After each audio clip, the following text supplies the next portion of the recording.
Masyarakat tuh suka bilang bahwa notaris tuh cuman bikin surat kayak gini aja kok mahal. Kenapa sih harus ke notaris? Bukankah materai 10.000 itu sebenarnya sudah cukup sah untuk jadi surat? Perjanjian itu adalah misalnya perjanjian hutang piutang selama misalnya 10 tahun, dalam 5 tahun ke depan orang ini prestasi atau ikat janji, nanti notaris itu akan sebagai saksi ya atas kebenaran perjanjian itu.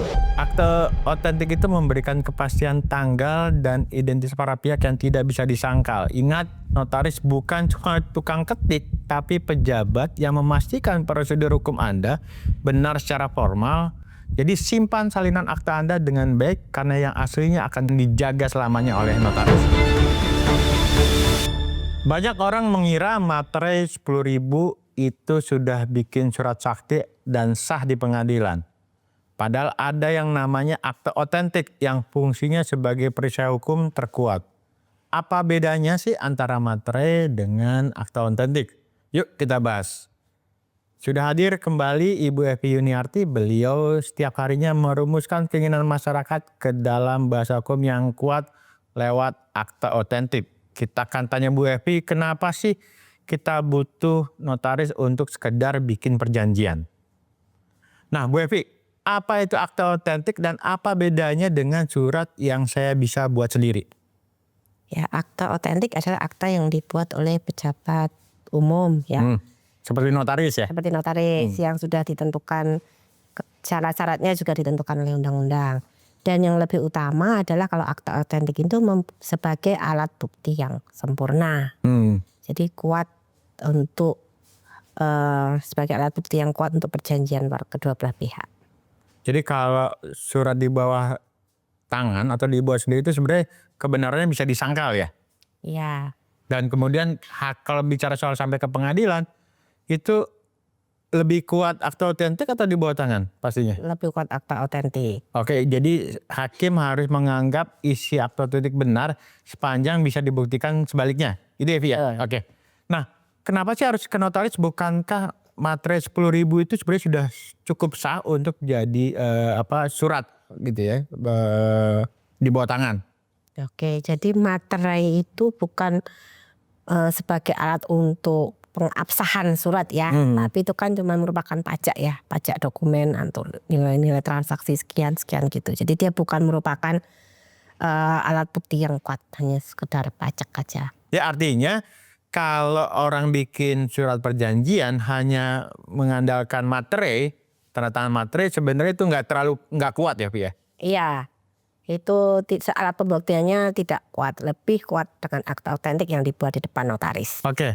Kalau pertanyaan berikutnya adalah ketika saya ingin meminta notaris membuat akte tanpa harus datang, itu apakah bisa Pik, ke kantor notaris? Jadi syarat sahnya akte depan notaris itu ya menjadi akte otentik adalah para penghadap itu berhadapan dengan jadi nggak mesti harus kita datang ke kantor notaris ya? Tapi notaris yang mendatangi kita bisa juga? selama dalam wilayahnya. Oh, selama dalam wilayahnya. Oke. Jadi harus berhadapan, penandatanganannya dia tanda tangan, biasanya di foto dan cap jempol juga. Itu di hadapan notaris. Jadi tidak mesti di kantor notaris ya? Iya, tapi dalam wilayah notaris yang bersangkutan. Ya. Nah, kalau akta asli minuta yang saya pegang hilang, apakah perjanjian jadi batal? Ya enggak. Jadi kan kalau misalnya hilang, kita bisa minta lagi pada notaris. Jadi kenapa kadang masyarakat tuh suka bilang bahwa notaris tuh cuman bikin surat kayak gini aja kok mahal gitu kan. Nah, padahal sebetulnya fungsi dari notaris itu adalah untuk menjaga kalau misalnya suratnya hilang. Dan mereka itu harus menyimpan akta aslinya itu selama masa kerjanya dia.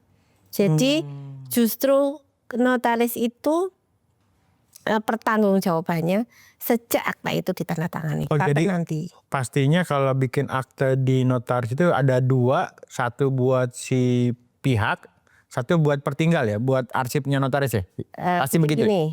Pasti dia tanda tangannya tuh satu. Oke, satu. Namanya yang minuta aktanya. Nah, yang asli. Ya, akta asli itu, Bu. Namanya minuta. Kalau yang diserahkan kepada masyarakat ya, maksudnya kepada para pihak ya, itu adalah salinannya. Jadi notaris akan selalu menyimpan minuta yang ditandatangani langsung oleh para pihak dan akan disimpan di dalam warkahnya sampai akhir masa jabatannya, dan mungkin akan dilimpahkan juga ke penerima protokolnya nanti. Dan fungsinya saya sebagai alat bukti yang kuat. Apa yang terjadi jika notaris yang membuat akte saya sudah meninggal atau pensiun? Itu kira-kira bagaimana, Vi? Jadi akte itu kan disimpan oleh notaris sampai dia pensiun. Atau kalau misalnya dia pensiun atau meninggal, maka biasanya ada notaris penerima protokol.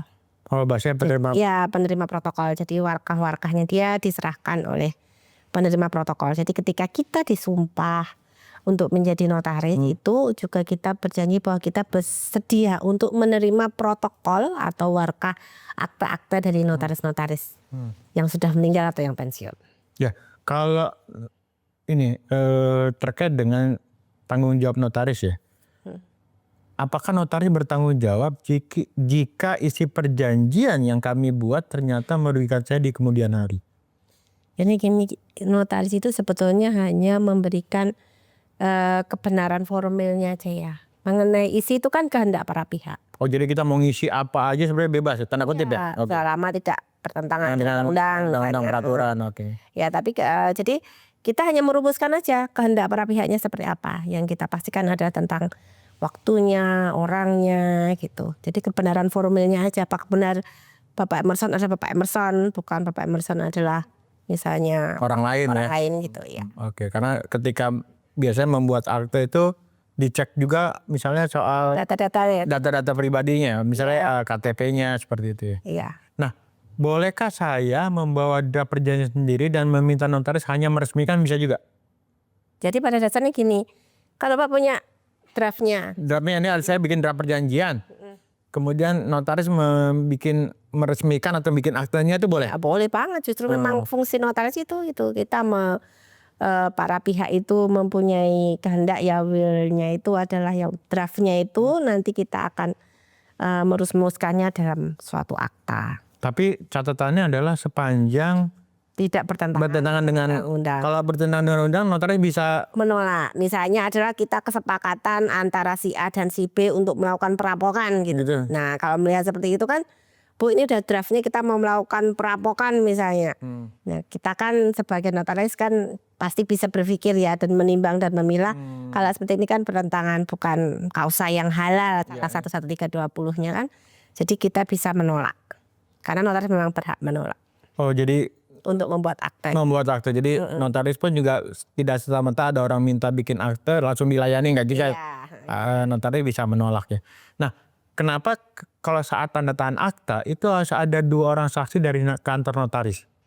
Ya, karena saksinya itu nanti kan memberikan kesaksian atas kebenaran kehadiran para pihak tersebut.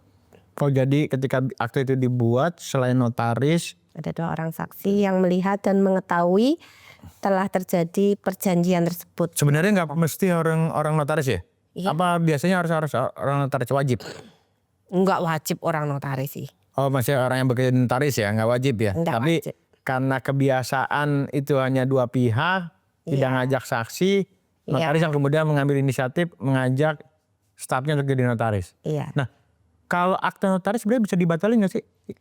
Jadi gini, yang pembatalan akta notaris itu satu kalau misalnya dia melakukan perjanjian.